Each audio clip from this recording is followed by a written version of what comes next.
Du savoir à partager, des voix à écouter. Une chronique de Bernard Saillag de À la Cantorade, en partenariat avec l'Université du Temps Libre de Guichen.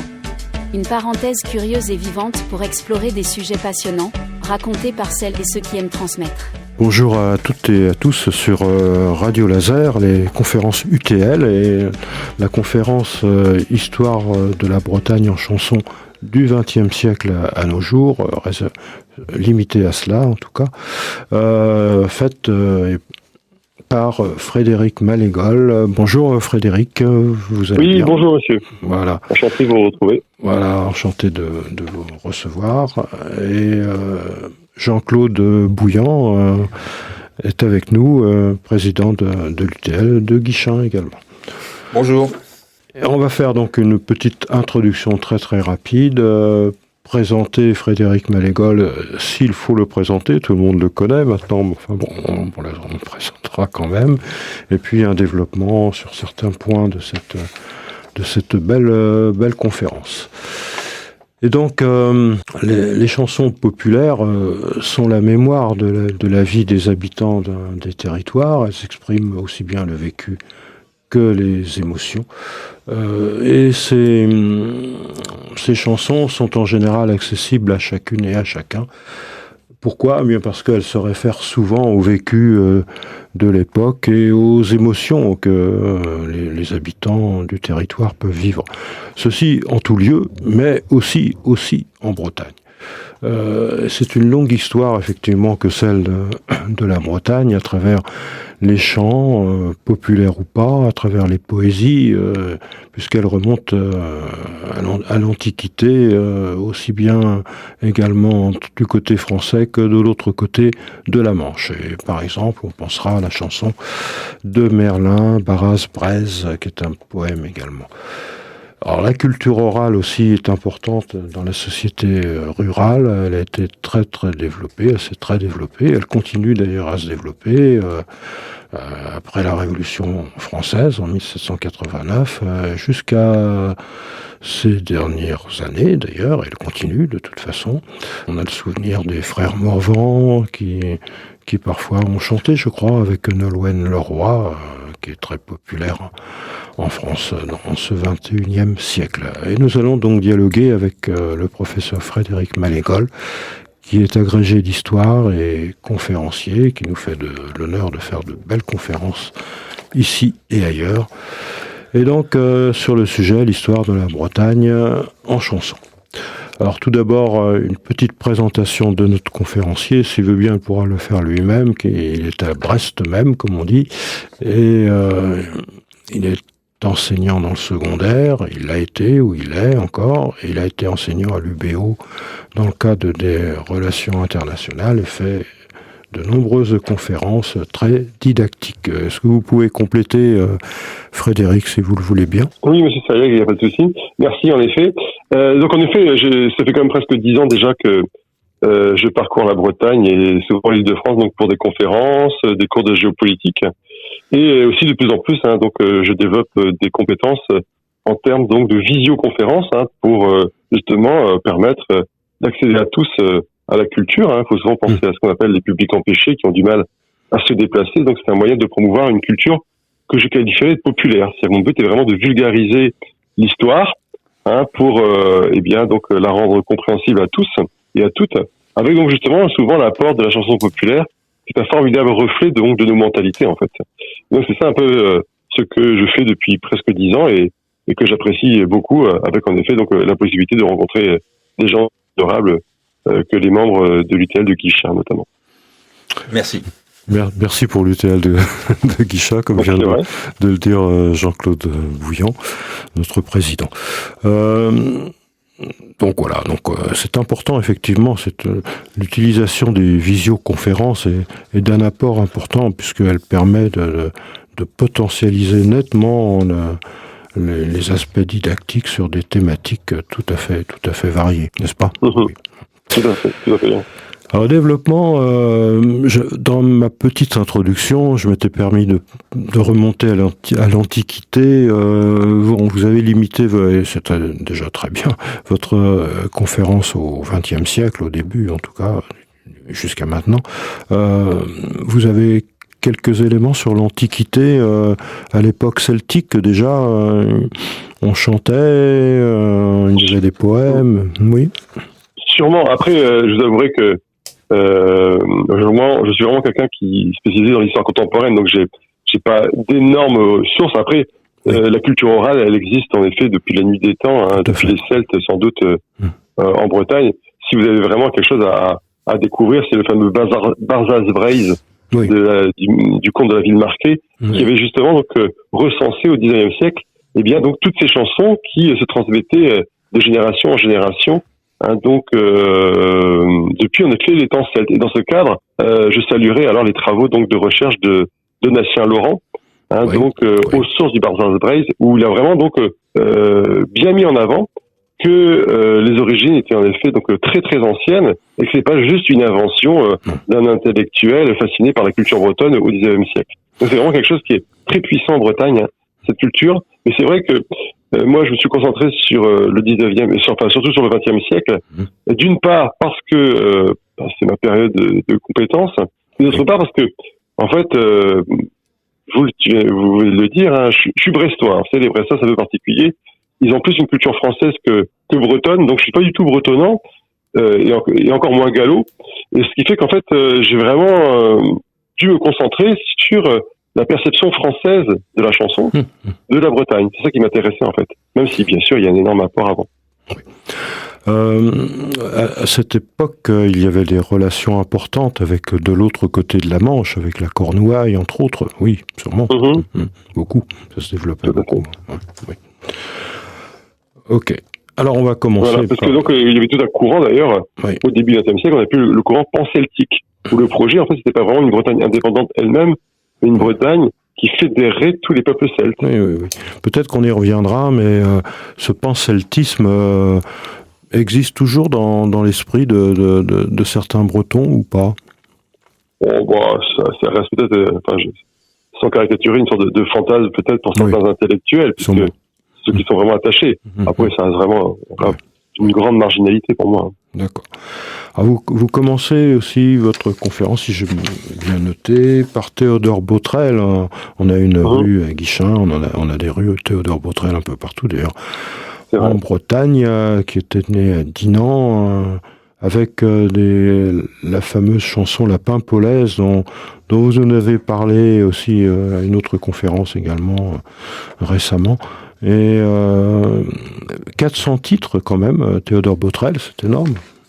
Oui, en fait, c'était un des grands chanteurs à la mode du début du XXe siècle. Et il jouait donc beaucoup sur le folklorisme breton pour séduire, en fait, on va dire le public parisien, parce qu'en fait, c'est un immigré, si on peut dire, à Paris, et c'est comme ça qu'il connaît ce succès, en jouant sur le folklorisme. Oui. En effet, à l'époque, on a cette vague folkloriste partout en France, à cause donc, justement donc de ce puissant exode rural vers les grandes villes, notamment vers Paris, et d'autre part parce que la France impose ses normes, sa scolarisation, son service militaire, qui fait qu'en fait, très très vite, la Bretagne est en voie d'uniformisation, donc c'est une sorte de réaction qui est liée à ça. Mais l'hymne breton, lui, il apparaît dans les années 1850 par là, je crois, non, c'est ça? Oui? Non? Moi, j'avais vu vers 1800, plutôt fin 19e. D'accord. Et les paroles étaient strictement en breton. Elles ont été adaptées en français, je crois, par François, j'ai lu un peu, Jaffrenou, c'est ça? Oui, oui, Jaffrenou. Dit à le dire. C'est ça. Ouais. Donc, ils sont nommés le barde breton aussi. Oui, d'accord. On va pas. Si vous voulez voir les paroles, vous pouvez aller sur Internet. Oui, c'est le gros Goz Mazadou. Oui, tout à fait. C'est la même musique pour l'hymne national gallois. Donc, on voit bien ici. Oui, c'est exactement la même mélodie, c'est ça, tout à fait. C'est exactement la même mélodie, pour rappeler cela. Oui, c'est ça. Et c'est inspiré d'un cantique, ce qui rappelle aussi d'ailleurs la forte religiosité des Bretons. D'accord, merci. Alors, à cette époque-là aussi, il y avait une opposition importante entre la christianité de certains Bretons et l'évolution, on va dire, laïque de l'ensemble de la société française. Et vous parlez de... J'ai pas bien compris, peut-être dans le cadre de cette conférence, peut-être ça va aider aussi nos auditrices et nos auditeurs, vous parliez d'Eugène Weber, de la fin des terroirs. C'est un peu ce qu'il voulait dire, oui? En fait, il faut surtout travailler sur Michel Lagré, qui était d'ailleurs professeur à Rennes, peut-être que vous le connaissez, et qui lui donc a travaillé sur religion et culture en Bretagne. D'accord. Où il explique en fait que, oui, en effet, nous, la Bretagne, nous les Bretons, nous étions vraiment donc ancrés dans nos traditions, et qu'elles se sont retrouvées donc en porte-à-faux avec ce que dit donc Eugène Weber, la fin des terroirs imposés par la France, où bien le processus donc de scolarisation, de service militaire, et aussi les chemins de fer, la presse, je dirais donc ont uniformisé culturellement la France, et donc les provinces qui étaient un peu à l'écart, comme la Bretagne. Il y avait interdiction de parler breton à cette époque-là. Alors, interdiction de parler breton, notamment à l'école, bien sûr. Tout à fait, à l'école. Dans la rue, on ne pouvait rien dire quand même. On ne pouvait pas verbaliser quand même. Pour moi, je ne sais pas, après je spécialise de tout, je n'ai pas l'impression qu'il y ait eu de discrimination là-dessus. D'accord. Et aussi certaines chansons qui donnaient une image un peu négative de la Bretagne. C'est-à-dire qu'en fait, on était dans une vision très coloniale de la Bretagne, comme on pouvait avoir des chansons sur les Africains, les Maghrébins que nous dominions, ou les Tonkinois et les Indochinois. En fait, simplement, les Français considèrent avec un peu condescendance, ces peuples considérés comme un peu arriérés, d'où des chansons paillardes pour discriminer, ridiculiser notre peuple, comme les filles de Camaret où ils ont des chapeaux ronds. Les ploucs bretons de l'époque. Oui, Jean-Claude, tout à fait. Et c'est de là que vient le terme de plouc. Plouc, ça veut dire paysan, je crois, non? C'est ça, non? Ouais, plouc, en fait, c'est quelqu'un qui habitait dans une commune. Oui. Avec ce fameux préfixe plou. Plouinec, Plouguerneau, etc. Donc c'est l'honneur, en fait. Oui, tout à fait. Donc ça se rattachait à la Bretagne profonde.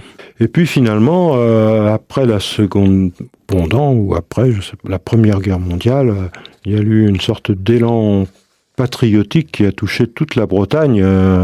En effet, vous l'aviez bien dit, 120 000 Bretons sont décédés au cours de ce conflit, c'est-à-dire 33% des effectifs des appelés français, c'est ça?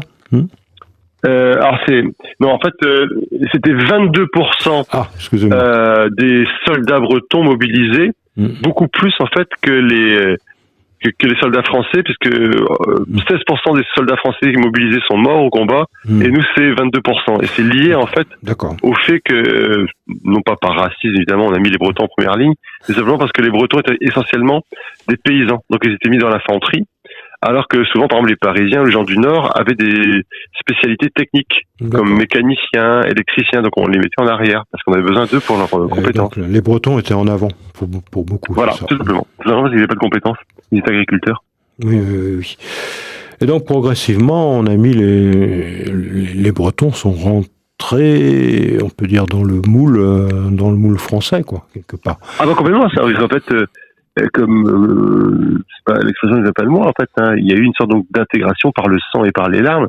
Par le sang parce que évidemment, vous avez compris, on perd beaucoup de soldats. Par les larmes parce que en même temps, les milliers de veuves et d'orphelins obtiendront une pension de la part de la France, ce qui va aussi donc permettre une sorte donc d'intégration et d'assimilation par l'argent.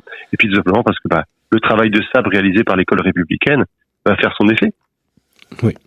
Et c'est en effet, progressivement, nos petits Bretons vont devenir de bons petits Français, complètement donc, je dirais donc formatés par la culture républicaine. Et quand je dis ça, c'est pas une critique, c'est juste le fait que, en effet, il y avait une véritable acculturation française imposée à la Bretagne. Et donc, comme vous le disiez, quelque part, l'accordéon remplaçait la bombarde, c'est ça? Complètement. Et c'est ce qu'on appelle le phénomène de gavotte-musette. Oui. C'est qu'en fait, les Bretons, dans les années 30, allaient encore au bal, dansaient la gavotte, mais plus au son du biniou de la bombarde, mais au son donc de l'accordéon. C'est extraordinaire, quand on y pense.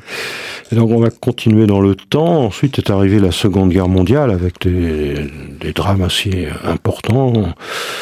différents, mais aussi très importants, notamment des villes qui ont été pratiquement dévastées. On pense à Brest, on pense à Rennes, à Lorient, effectivement. C'est un bombardement, parfois allemand, mais parfois américain, je crois, aussi.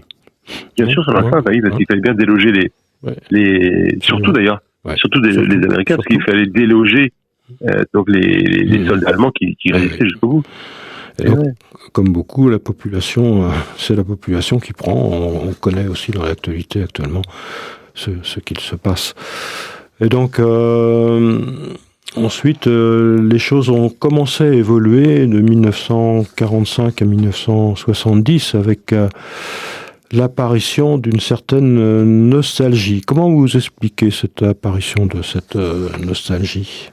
En fait, je pense que c'est une sorte de réappropriation intellectuelle et culturelle des apports du passé. C'est-à-dire qu'en fait, c'est Edgar Morin qui dit ça, hein, c'est parce que le passé est bien mort qu'il ressuscite esthétiquement. Ça veut dire qu'en fait,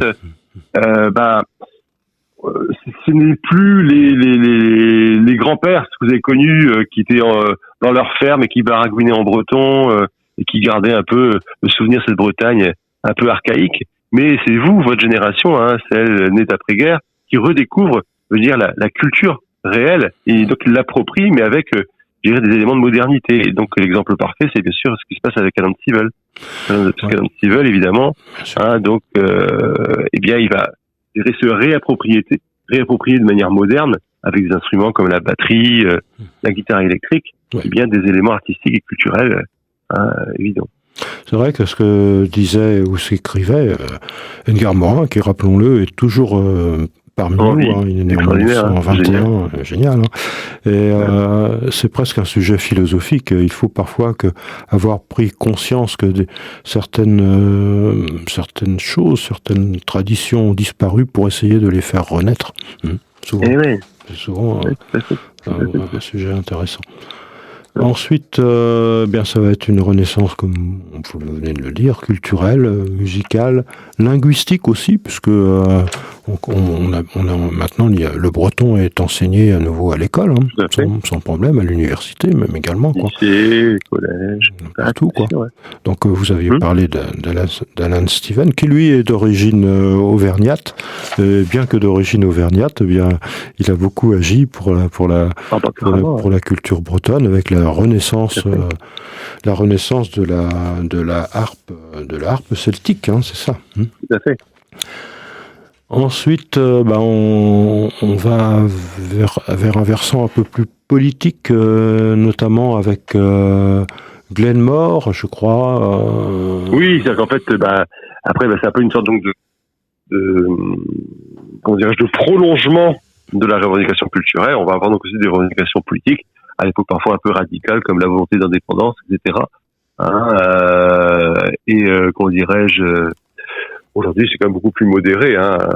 C'est plus trouver un peu plus d'autonomie, mais ça reste quand même aujourd'hui un attachement à la France. Hein, vous aviez fait écouter la chanson de Gilles Servat également, La Blanche Hermine. La Blanche Hermine. Une chanson très nationaliste. Bon, il y a eu des attentats dans les années 70-75, par là, des attentats, excusez-moi, du FLB, et ensuite est apparu l'UDB, c'est ça, une nouvelle tendance nationaliste. L'UDB qui était un peu la version politisée, je dirais, entre guillemets, plus modérée que celle du FLB, qui existe toujours, l'UDB. Toujours, oui. Et puis il est présent au conseil régional, il est présent... Oui, je crois qu'ils ont 5%, entre 5 et 10% des... Oui, toujours, ils ont toujours des élus. Dans les conseils municipaux, souvent, ils sont aussi présents. Hein. Tout à fait. Et puis apparaît progressivement un véritable renouveau économique dans les années 75, avec l'afflux, quelque part, d'actifs, parce qu'il va y avoir création d'emplois, et puis l'afflux de retraités, pour beaucoup des Bretons qui étaient à l'extérieur et qui reviennent en Bretagne. On va noter notamment le développement des chantiers de Saint-Nazaire, c'est ça? Oui? Non? Tout à fait, ouais. Puis il y a aussi l'effet clairement affiché de la politique de décentralisation de l'État français, qui encourage en effet l'installation d'entreprises qui étaient avant à Paris à travailler en Bretagne, comme je sais pas, Citroën à Rennes ou la Thomson à Brest aussi. Ouais, oui, absolument. Donc avant, on était très très jacobin au niveau du gouvernement, puis les choses sont un peu évoluées, quoi. Développement aussi du tourisme. Vous nous citiez 400 000 touristes, c'est ça, en 1930, et puis oui, là, je sais pas combien on est là, mais c'est un succès considérable. C'est une invasion de touristes, mais c'est super. Donc, à tel point que l'on parle, je crois, de la braise. Vous avez utilisé le terme de braise riviera. C'est pas un terme de moi, ça vient. C'est en fait un terme de, comment dirais-je, de promoteurs immobiliers, des agences de voyage pour essayer de séduire les touristes, en fait. Avec le mot Riviera, ça tout de suite, ça parle, ça, quelque part. Ah, bah oui. Oui, c'est sûr.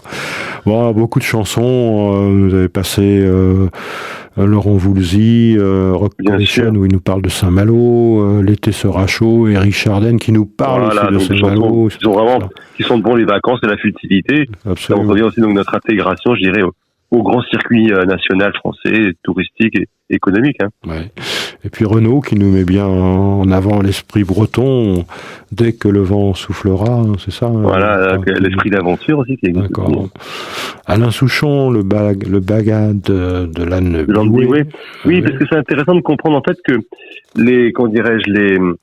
donc on est quand même en voie un peu, donc on est complètement intégré bien sûr aux grands circuits économiques mondiaux, mais on reste toujours un petit peu à part. C'est un peu ça donc l'apport de la fin de la conférence, c'est de se dire en fait que quand on est en Bretagne, on n'est pas, je dirais, dans une espèce de globalisation touristique ou économique banale.